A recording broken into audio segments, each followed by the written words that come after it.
en rumiante. Notamos entonces que hay vísceras en cabeza.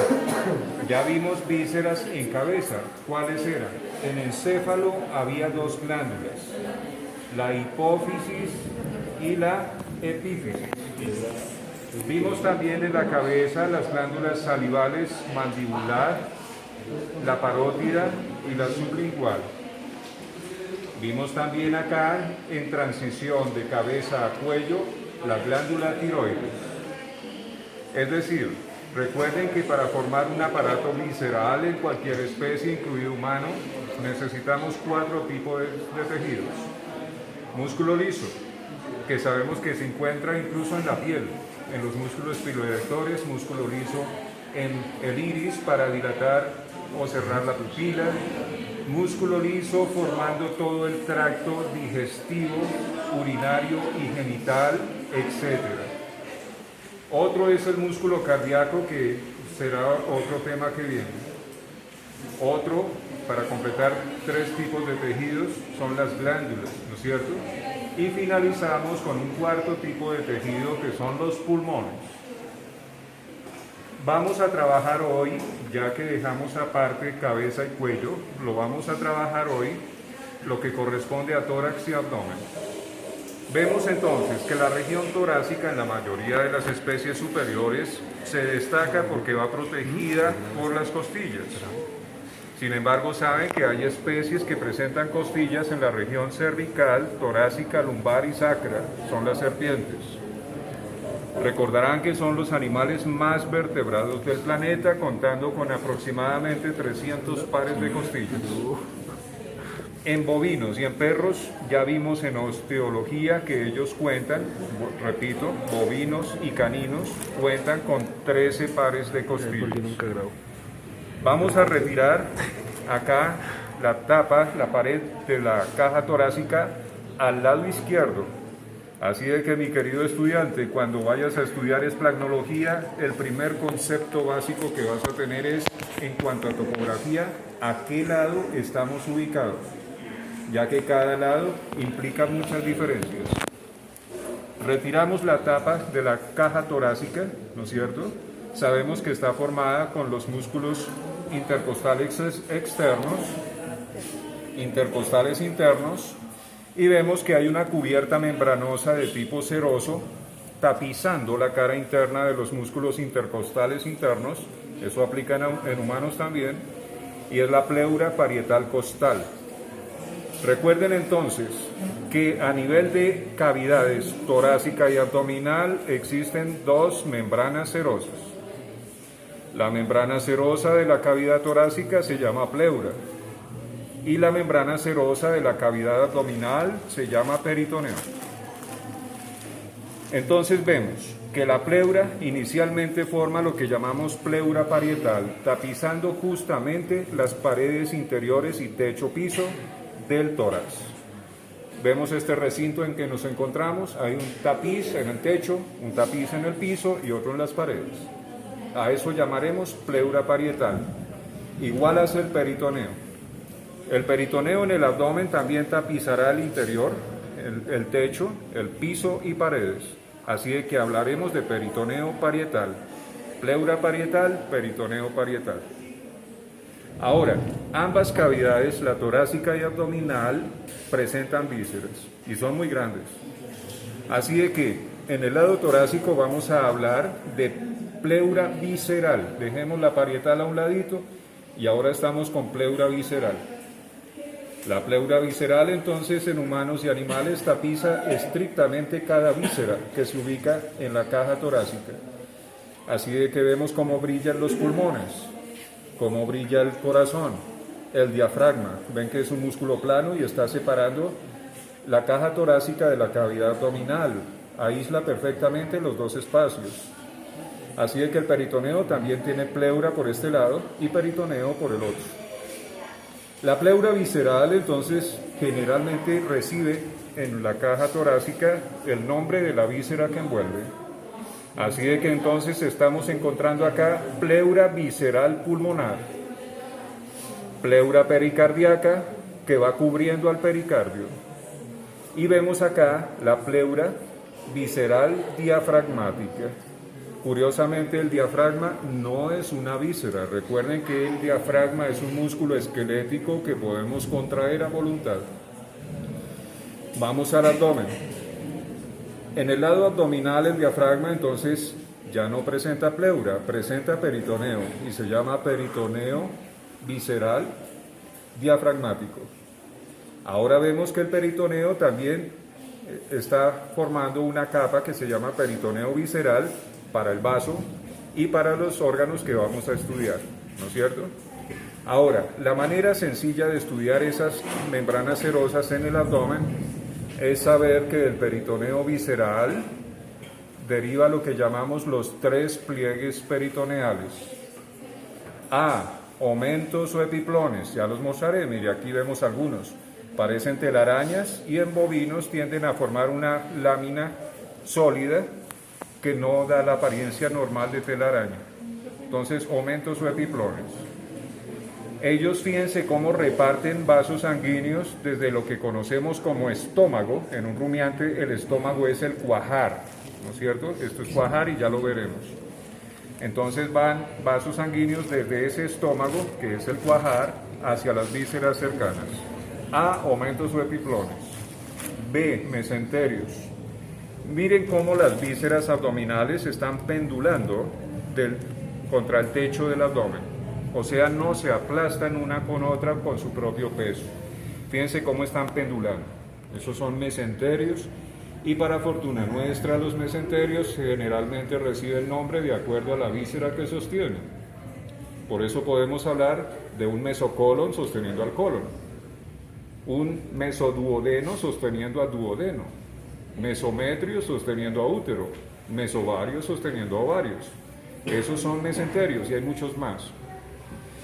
Y finalmente el tercer y último pliegue peritoneal visceral es los ligamentos. Noten ustedes entonces cómo los órganos están unidos entre sí, se dan la mano y se unen entre sí, no se separan, gracias a la presencia de ligamentos. Fíjense que incluso órganos diferentes, como es el vaso, como es la panza, y están unidos. Entonces eso hacen los ligamentos. Ahora, antes de hacer abordaje a la cavidad abdominal, entonces vamos a recolocar acá cómo venía todo esto. Viene acá la tapa costal, ¿no es cierto? Y vemos entonces cómo los músculos de abdomen, que llamaremos en adelante prensa abdominal, la prensa abdominal entonces fíjense que es importante en humanos y en animales, ya que comprime abdomen. Además tiene la acción flexora sobre la columna lumbar. Notemos entonces en orden de aparición los músculos. Sabemos que aquí venía la cubierta cutánea, la piel. Luego de ella, con cuidado con los estudiantes que trabajaron esa parte, hemos disectado el músculo cutáneo del tronco o cutáneo torácico. Aquí ven cómo quedó recortado ya, ¿no es cierto?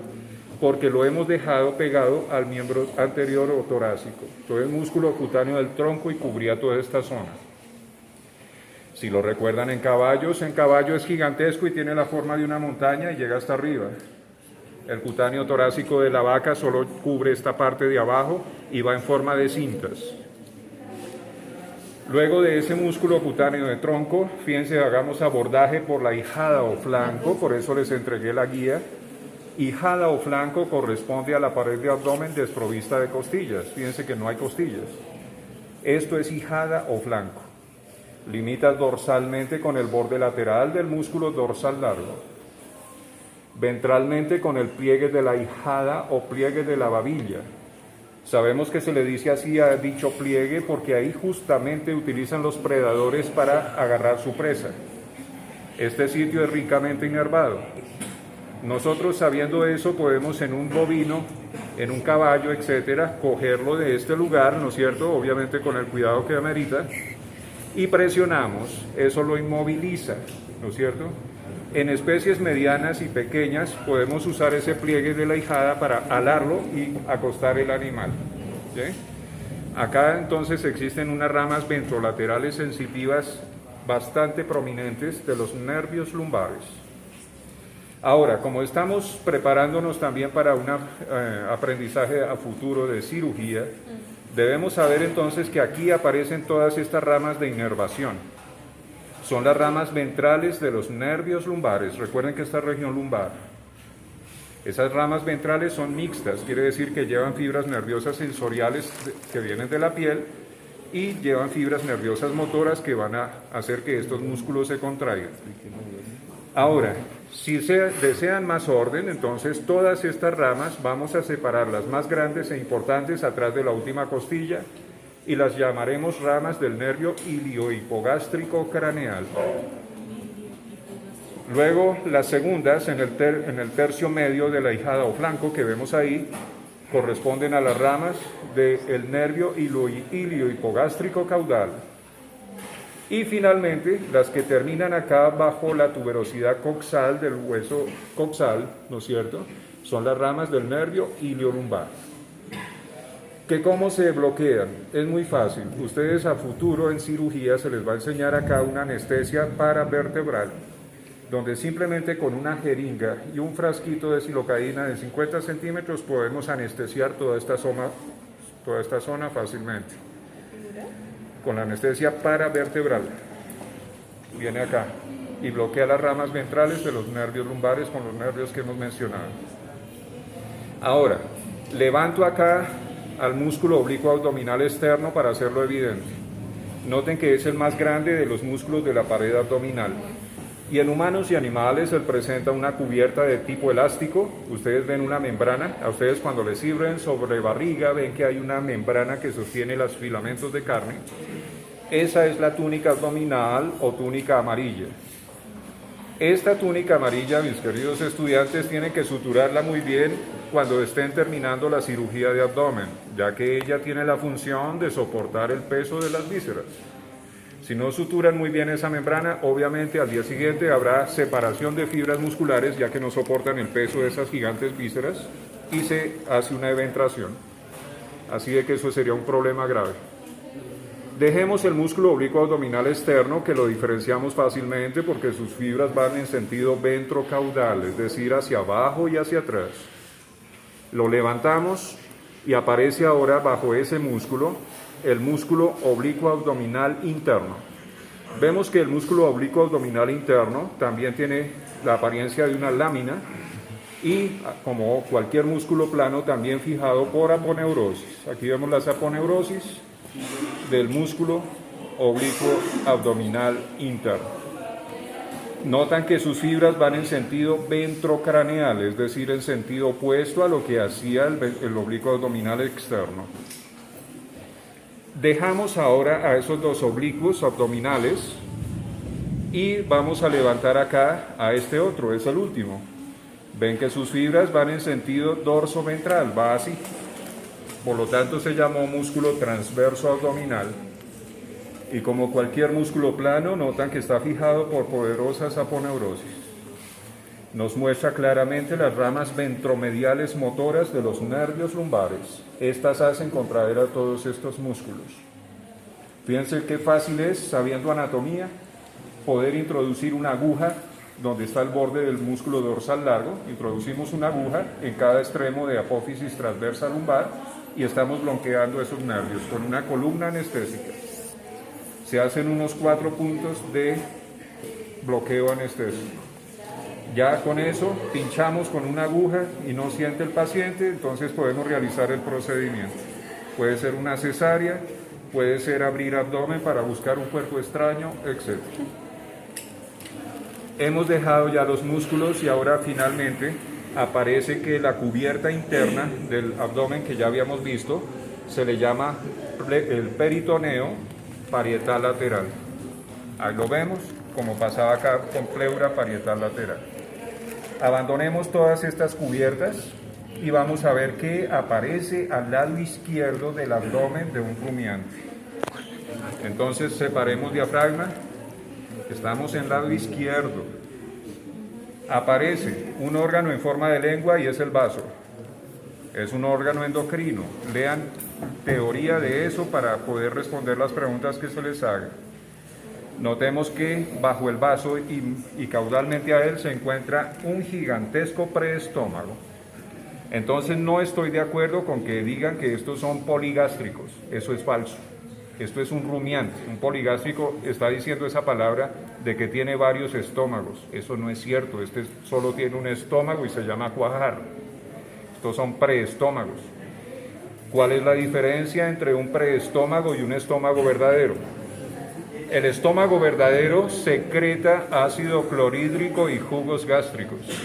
Los preestómagos no tienen esa habilidad, por eso esto no es un estómago. Bueno, aquí vemos entonces externamente la gigantesca panza rumeno-herbario. En vacas lecheras de alta producción, pensemos en pardo suizo y Holstein, son enormes, ¿no es cierto? La panza rumeno-herbario tiene una capacidad suficiente para alojar a un niño de unos 4 a 5 años. Así de que afortunadamente estos animales no son carnívoros.